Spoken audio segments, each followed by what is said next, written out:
Viral అవుతూ ఉంటాయి. And మాట్లాడితే ఎందుకు? రీసెంట్గా ఒక ఇంటర్వ్యూలో కూడా హీరోయిన్ బాత్రూంలోకి మాకు యాక్సెస్ లేదు కాబట్టి అనేది కూడా బాగా ట్రోల్ చేశారు.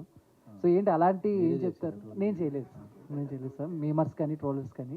సో అది ఫ్లోలో వస్తుందా లేకపోతే ఏమైనా కంటెంట్ క్రియేట్ చేద్దాం ఫ్లోలో అండి. ఇప్పుడు మీరు మంచి అందమైన అమ్మాయి అనుకోండి, ఏదో మాట్లాడతారు కదా మీరు, అలాగా ఏదో ఆ మాటల్లో వస్తాయి తప్ప అది మళ్ళీ ఇంటి దగ్గర ఇది పాయింట్ అని ఆ తర్వాత అనుకుంటుంది ఇదన్నా వచ్చిందా అనుకుంటాం, కానీ ముందు దాని గురించి స్క్రిప్ట్ రాసుకునేది ఏమీ ఉండదు. ప్లస్ ఆ ఇంటర్వ్యూకి సంబంధించింది అయితే మొత్తం టీం ఉంటారు కదా, టీం ఇచ్చిన, ఎందుకంటే అక్కడ నేను హోస్ట్ కదా, సో టీం ఇచ్చిన స్క్రిప్ట్ అవే ఫాలో అవడం. ఓకే. అంటే మన చైల్డ్హుడ్లో చాలా హారర్ సినిమాలు చూస్తూ ఉంటాం.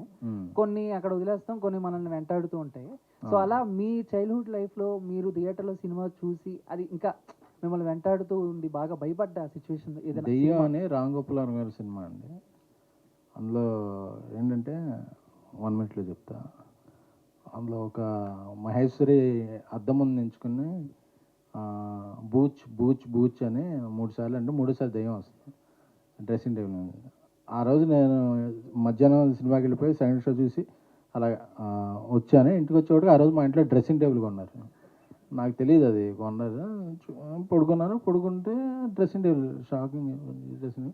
ఇంకా అలా చూస్తున్నప్పుడు ఏదో చూడకూడదు అనుకున్నా ఒకసారి అలా చూడటం, వచ్చిందేమో దాంట్లోకి ఏదో అనటం, ఇంటి బయట బట్టలు ఆరేస్తుంటే ఆ రిఫ్లెక్షన్ కనిపిస్తుందిగా, అందులో ఏదో చీర కనబడింది అనుకున్నాయి. అలాగా టెన్షన్తో ఆ రోజంతా లైట్ ఆన్ చేసుకుని కూర్చున్నా. సో నాకు అది దెయ్యం సినిమా అయితే చాలా నన్ను చిన్నప్పుడు బాగా భయపెట్టింది. Thank you sir.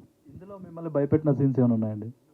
ఉన్నాయండి. అవి మిమ్మల్ని కూడా భయపెట్టాలని ఇప్పుడు రివీల్ చేయట్లేదు. థియేటర్లో మీరు చూస్తే అది కొన్ని 2-3 సీన్లు భయపెట్టినాయి. డైరెక్టర్ గారు సార్, అంటే